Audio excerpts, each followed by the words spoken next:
कांग्रेस नेता पप्पू यादव के पूर्णिया से नामांकन भरने पर कांग्रेस ने चेतावनी दी है। पहले पप्पू ने अल्टीमेटम दिया था, लेकिन अब कांग्रेस ने उन्हें 8 अप्रैल का अल्टीमेटम दे दिया है। और क्या कुछ कहा है, इस रिपोर्ट के जरिए आपको दिखाते हैं।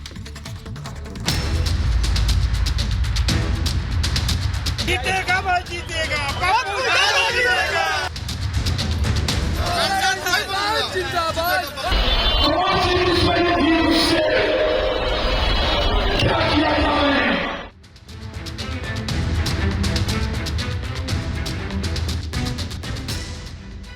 पूर्णिया लोकसभा से नामांकन करके पप्पू यादव ने बगावत कर दी।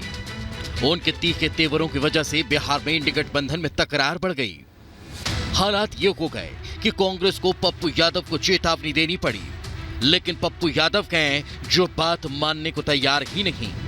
दरअसल पप्पू यादव ने पूर्णिया का टिकट पाने के लिए कांग्रेस से मांग की, लेकिन कांग्रेस ने पल्ला झाड़ते हुए पूर्णिया सीट आरजेडी को दे दी। ये बात पप्पू को रास नहीं आई। वो पूर्णिया से लड़ने के लिए लालू यादव के घर पहुंच गए, जहां उन्होंने पूर्व डिप्टी सीएम तेजस्वी यादव और आरजेडी प्रमुख से मुलाकात की, लेकिन वहां से निराशा हाथ लगी, क्योंकि लालू ने आरजेडी के संबल पर बीमा भारती को चुनाव मैदान में उतार दिया। इससे पप्पू यादव का पारा हाई हो गया और उन्होंने 4 अप्रैल को पूर्णिया से निर्दलीय नामांकन दाखिल कर दिया।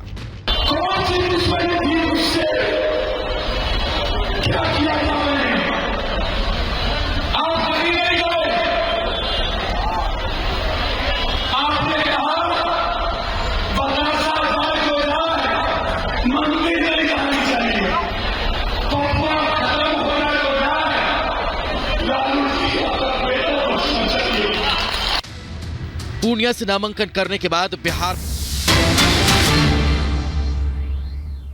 देश को कहां ले जाना चाहते हैं आप देखिए। कैसे यहां पर अटल आवासीय विद्यालय है और राजा महेंद्र प्रताप विश्वविद्यालय आपका इसी अलीगढ़ में बन रहा है। उसकी बिल्डिंग को जाकर के देखे किस प्रकार का वर्ल्ड क्लास इंफ्रास्ट्रक्चर दिया जा रहा है आप अलीगढ़ वासियों को। और इसीलिए बहनों भाइयों मैं आपके पास आया हूं आपसे कहने के लिए, इसीलिए हम लोग आए हैं। कोई सोचता था इस बार तो होली में, देखो मैं होली के आयोजन के साथ हमेशा कोई भी पर्व और त्योहार पड़ता था, मैं बहुत नजदीक से उसको देखता था। मैं इसलिए देखता था क्योंकि हमारा इतिहास छुपा हुआ है उसके साथ, हमारे पूर्वजों की कीर्ति उसके साथ जुड़ी हुई है, उनका गौरव जुड़ा हुआ है। हमारे पर्व और त्योहार केवल उत्सव नहीं है, हमारा इतिहास भी है। हमारे पूर्वजों की कीर्ति के गौरव का गान भी करती हैं और इसलिए इन पर्वों के साथ जुड़ करके मुझे आनंद की अनुभूति होती थी। होली भी मैं देखता था। आप याद करिए बरसाना और वृंदावन की होली पहले इस रूप में नहीं थी, हमने आज उसको वर्ल्ड क्लास की बना दी। दुनिया आज वहां आती है, आप जाइए ना देखिए वहां। इस बार बरसाना में 10 लाख लोग होली के दिन वहां आए थे, 10 लाख लोग होली के दिन। और नहीं 17 के पहले मुश्किल 20-25 हजार लोग आ पाते थे। 10 लाख लोग इस बार साक्षी बने हैं वहां के होली के। कभी बरसाना में, कभी नंदगांव में, कभी गोकुल में, कभी वृंदावन में, कभी गोवर्धन में। ये सभी हर दिन 15 दिन तक ये चलता था। और वहां पर हमारे पूर्वी उत्तर प्रदेश में भी यही गाना गाया जाता था, होली खेले रघुबीरा अवध में, होली खेले रघुबीरा, यही लोग खेलते थे। लेकिन मैं अफसोस करता था कि रघुनंदन प्रभु राम को होली खिला रहे हैं, लेकिन प्रभु राम तो अयोध्या में विराजमान है ही नहीं। और बहनों भाइयों 500 वर्षों के बाद रामलला ने भी अयोध्या में होली खेली है। ये सब सपना था 14 के पहले और 17 के पहले, सब सपना था। आज ये हकीकत बनी है।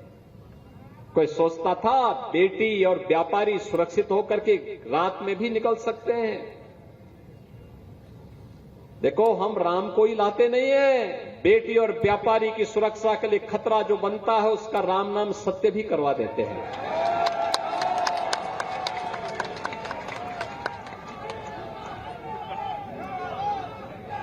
प्रभु राम का नाम लेकर के जीवन यापन करते हैं। राम के बगैर कोई काम नहीं। लेकिन जब कोई सुरक्षा, समाज की सुरक्षा के लिए खतरा बनेगा तो उसका राम नाम सत्य भी तय है। और इसीलिए हमारा कहा जाए, बहनों और भाइयों, जो 10 वर्ष पहले सपना था, आज वो हकीकत बना है। इसलिए बना है, आपके एक वोट की कीमत ने बनाया है। एक वोट गलत लोगों को जाता था, देश भ्रष्टाचार के आकंठ में डूबता था, अराजकता और उपद्रव के आकंठ में डूबता था, कर्फ्यू लगता था, अराजकता फैलती थी, गुंडागिर्दी फैलती थी। हमारा ही वोट, हमारी बेटी और हमारा ही नौजवान उसकी चपेटे में आता था। वोट हमारा, तो पाप के भागीदार तो हम ही को बनना है जब गलत लोगों को हम देंगे। और इसीलिए मैं आया हूं, एक वोट आपने मोदी जी को दिया, मोदी जी के नाम पे दिया, तो मोदी की गारंटी आपके भविष्य को बनाते हुए दिख रही है। आप देखो ना, world class infrastructure, highway, railway, airport, ये भी बन रहे हैं। डिफेंस कॉरिडोर, निवेश, मेडिकल कॉलेज, विश्वविद्यालय, ये फैक्ट्रियां देख रहे होंगे। वंडर सीमेंट की कितनी बड़ी फैक्ट्री बन गई है। चीनी मिल भी आएगा भैया, चिंता मत करो, वो भी हम ही लोग लेके आने जा रहे हैं। गन्ना बोना शुरू करो, चीनी मिल भी हम ही लोग लगाएंगे। चीनी मिल भी हम ही लोग लगाने जा रहे हैं, चिंता मत करो। और इसलिए हम लोग कह रहे हैं, पिछली सरकारों ने चीनी मिलों को बेचा था और 5-5, 7-7 वर्षों तक गन्ना मूल्य का भुगतान नहीं करते थे। और बहनों भाइयों, आज 120 चीनी मिलों को चला रहे हैं। जब हमारी सरकार 17 में आई थी, जब 2017 में सरकार आई थी, मात्र 115 चीनी मिलें थी।